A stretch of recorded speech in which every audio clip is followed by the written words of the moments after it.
Hi friends, welcome to my YouTube channel. मैं हूं आपका पी मुख्तियार अहमद। 9वीं कक्षा की पाठ्यपुस्तक में पहला पाठ आता है दुख का अधिकार। उस पाठ के बारे में मैं पढ़ा चुका हूं और यहाँ व्याकरणांश पर ध्यान दीजिए। भाषा अध्ययन। निम्नलिखित शब्द समूहों को पढ़ो और समझो। यह सब व्याकरण में पंचम वर्ण के हैं। गंगा, पतंग, चंचल, ठंडा, संबंध। गंगा, पतंग, चंचल, ठंडा, संबंध, यही वह शब्द है।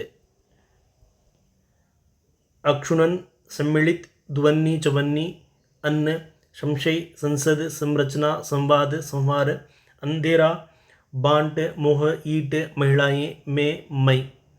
ध्यान दीजिए,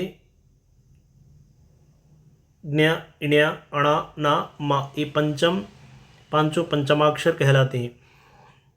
लिखने की विधियों में तुम ऊपर देखिए, इसी रूप में या अनुस्वार के रूप में इन्हें दोनों में किसी भी तरीके से लिखा जा सकता है, यानी यह दो रूपों में भी लिखा जा सकता है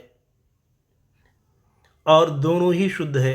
हाँ, एक पंचमाक्षर जब दो बार आए तो अनुस्वार का प्रयोग नहीं होगा। यहाँ देखिए,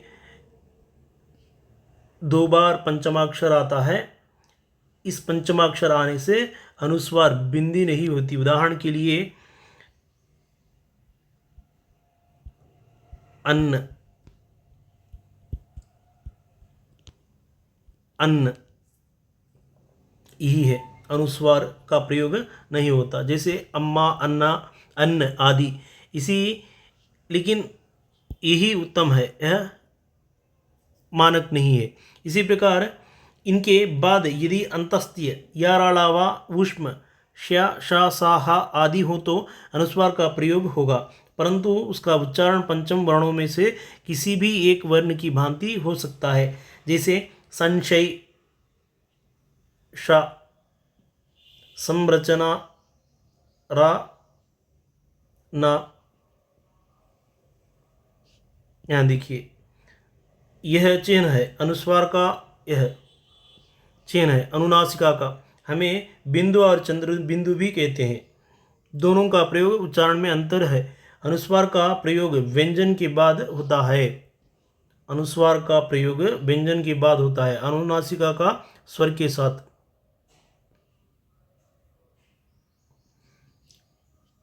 इस पर ध्यान दीजिए, आगे बढ़ेंगे। यहां देखिए,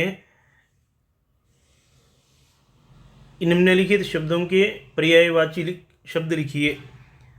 उसी तरह युग्म शब्द संदर्भ में क्या क्या दी गई है, इस पर आप स्वयं ध्यान दीजिए। मैं शब्दार्थ और टिप्पणी बताऊंगा।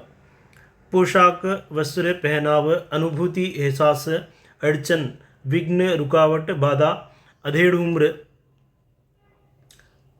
आदि उम्र का, ढलती उम्र का, व्यधा, पीड़ा, दुख, व्यवधान, रुकावट, बाधा, बेहया, बेशर्म, निर्लज्ज, नियत, इरादा, आशय, बरकत, वृद्धि, लाभ, सौभाग्य, हसम, पति, लुगाई, पत्नी, यह टेट में पूछा गया है। परचून की दुकान, आटा, चावल, दाल आदि की दुकान। सूतक, परिवार में किसी बच्चे के जन्म होने या किसी के मरने पर कुछ निश्चित समय तक परिवार के लोगों को ना छूना, छूत। कचियारा, खेतों में तरकारी बोना। निर्वाह, गुजारा। मेड़, खेत के चारों ओर मिट्टी डालकर बनाया हुआ ढेरा, दो खेतों के बीच की सीमा यानी फेंसिंग, बॉर्डर। जिस तरह के ऐसे खेत रहते हैं, यह इस तरह बॉर्डर रहता है, 1 2 3 इस तरह के अलग अलग बनते हैं, उसे मेड़ कहते हैं। त्रावट, गीलापन, नमी, शीतलता, ठंडक। ओझा, झाड़ फूंक करने वाला। चन्नी, ककना, मामूली गहना, जेवर, सहूलियत, सुविधा। Thank you friends, like me, share me, subscribe me.